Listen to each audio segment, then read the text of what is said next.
अब बात उदयपुर की, जहां एक दिन पहले स्कूल में चाकूबाजी की वारदात के बाद माहौल बिगड़ गया था, लेकिन अब उदयपुर में हालात सामान्य हो रहे हैं। घायल छात्र का अस्पताल में इलाज जारी है। दूसरी तरफ चाकूबाजी के बाद बड़ा एक्शन हुआ है।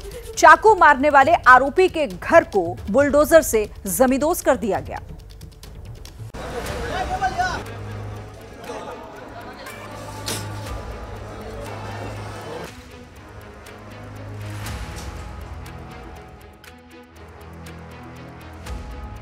दीवार गिराई, छत ढहाई और फिर पूरा मकान ही जमींदोज कर दिया गया।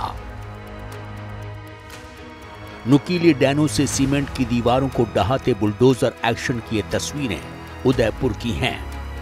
और तहस नहस होता ये घर उसी शख्स का है जिस पर उदयपुर जैसे शांत शहर को सुलगाने की साजिश का आरोप है। उदयपुर में चाकू मारने के आरोपी छात्र अयान शेख के घर को बुलडोजर से समतल कर दिया गया। सुबह अवैध अतिक्रमण को लेकर नोटिस चस्पा किया गया। इसके थोड़ी देर बाद ही उदयपुर नगर निगम की कार्रवाई शुरू हो गई। इस दौरान सबसे पहले घर का लाइट कनेक्शन काटा गया, उसके बाद पानी का कनेक्शन काटा गया और फिर प्रशासन का पीला पंजा जमकर गरजा। सलीम शेख अयान शेख के पिता, और अयान शेख ने ही अपने सहपाठी को चाकू मारा था।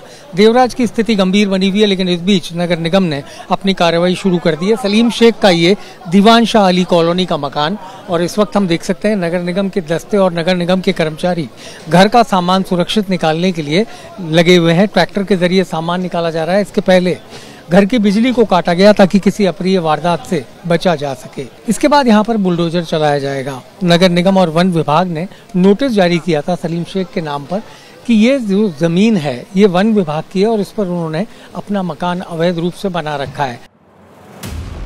चाकू मारने वाले अयान शेख और उसके पिता सलीम शेख की गिरफ्तारी वारदात वाले दिन ही कर दी गई थी।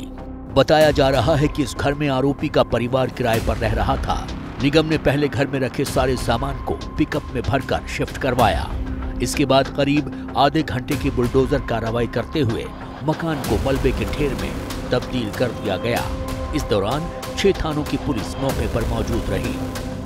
घंटों पहले तक यहाँ पर सलीम शेख का मकान था, लेकिन नगर निगम उदयपुर ने कार्रवाई करते हुए इस मकान को पूरी तरह से ध्वस्त कर दिया। दोनों जेसीबी मशीन के जरिए मलबे को साफ किया जा रहा है। और आप इस वक्त देख सकते हैं कि कुछ देर पहले जहां यहाँ लोगों की भारी भीड़ जमा थी और बहुत ही शांतिपूर्ण तरीके से भारी पुलिस बल के बीच इस पूरी कार्रवाई को अंजाम दिया गया। अब ये कार्रवाई लगभग खत्म होने को है और ये जमीन समतल होने के बाद यहाँ से पूरे मलबे को साफ कर दिया जाएगा। हालांकि एहतियात के तौर पर यहाँ अभी भी पुलिस के अधिकारी और तमाम लोगों को रोका गया है, लेकिन ये कार्रवाई लगभग पूरी होने को है। और अब ये बताने के लिए भी काफ़ी है कि इस तरीके के मामलों में अगर कोई शामिल होता है तो उसके खिलाफ प्रशासन चाहे तो कड़ी कार्रवाई भी कर सकता है। चाकूबाजी की वारदात के बाद एक दिन पहले तनाव का माहौल रहा। शहर के सरकारी स्कूल में एक स्टूडेंट ने दूसरे छात्र को चाकू से हमला कर घायल कर दिया। आरोपी की गिरफ्तारी को लेकर भीड़ सड़क पर उतरे, जमकर हंगामा और बवाल किया। बाजार बंद करवा दिए, शॉपिंग मॉल में पथराव और तोड़फोड़ की, गैराज में खड़ी गाड़ियों को आग के हवाले कर दिया। लेकिन अब हालात सुधरते नजर आ रहे हैं। पर मैं सभी से अपील करता हूं कि किसी प्रकार की अफवाह पे ध्यान नहीं दें। आप देखोगे कि अभी पूरे शहर में शांति बनी हुई है। अपराधियों से किसी भी वर्ग ने अभी तक कोई सिम्पथी या किसी प्रकार के उनके संरक्षण के लिए बात नहीं किया। ये बहुत अच्छा संकेत। उदयपुर में हालात काबू में हैं, लेकिन चाकूबाजी की वारदात के बाद आज उदयपुर में बंद का माहौल रहा। ज्यादातर बाजार बंद रहे। तनाव को देखते हुए धारा 144 लागू है, इंटरनेट बंद है और स्कूल कॉलेज आज नहीं खुले हैं। झीलों के लिए पूरी दुनिया में मशहूर उदयपुर में माहौल अशांत हो गया और ऐसा हुआ 2 छात्रों के बीच चाकूबाजी की घटना को लेकर। मैं इस वक्त उदयपुर के बापू बाजार में हूँ। ये उदयपुर का एक प्रमुख बाजार है और अगर इस चाकूबाजी की घटना के बाद उपजे विवाद को लेकर बात की जाए तो बाजार फिलहाल खुला नहीं है। ये वो इलाका है जो जहाँ पर दोनों बच्चे पढ़ते थे, उसके स्कूल का नज़दीकी इलाका कहा जा सकता है। बाजार की स्थिति की बात करें तो हालांकि किसी भी प्रकार के बंद का आह्वान किसी भी संगठन ने नहीं किया और उसी की वजह से लोगों ने तनाव को देखते हुए अपनी दुकानें अभी तक नहीं खोली हैं। उदयपुर वाली घटना को लेकर कांग्रेस ने भी चिंता जताई है, साथ ही सरकार पर सवाल भी खड़े किए हैं। इस प्रकार की घटनाएं होती हैं तो सरकार को सख्ती से निपटना चाहिए, लेकिन इसकी तफ्तीश करनी चाहिए। कौन ऐसे लोग हैं जो इस छोटी मोटी घटनाओं को इतना बड़ा रूप देते हैं, और कहीं पर भी हिंसा होती है उसका मैं हमेशा उसकी भर्त्सना करता हूं और उम्मीद करता हूं कि शांति और अमन चैन दोबारा बहाल हो। उदयपुर में जो घटना घटी, मैं उन परिवारों को कहना चाहूँगा, अपने बच्चों को जिहाद मत सिखाओ, संस्कार सिखाओ। जिहाद से गोला बारूद पत्थर मिलता है। बांग्लादेश जैसे बर्बाद हुआ वैसे बर्बादी, पाकिस्तान की जैसी बर्बादी, सीरिया इत्यादि में जो बर्बादी वैसी बर्बादी होती है। इसलिए कलम देने में बच्चे का भविष्य बनेगा, जिहाद सिखाने में भविष्य उनका बर्बादी होगा। इस राजनीति के बीच उदयपुर में जनजीवन पटरी पर लौट रहा है।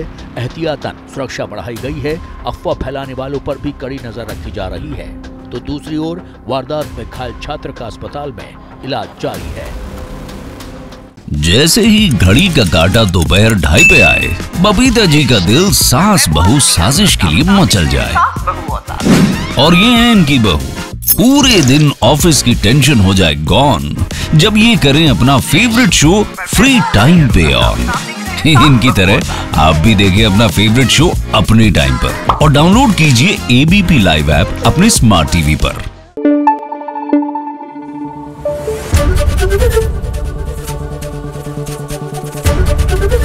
एबीपी न्यूज आपको रखे आगे।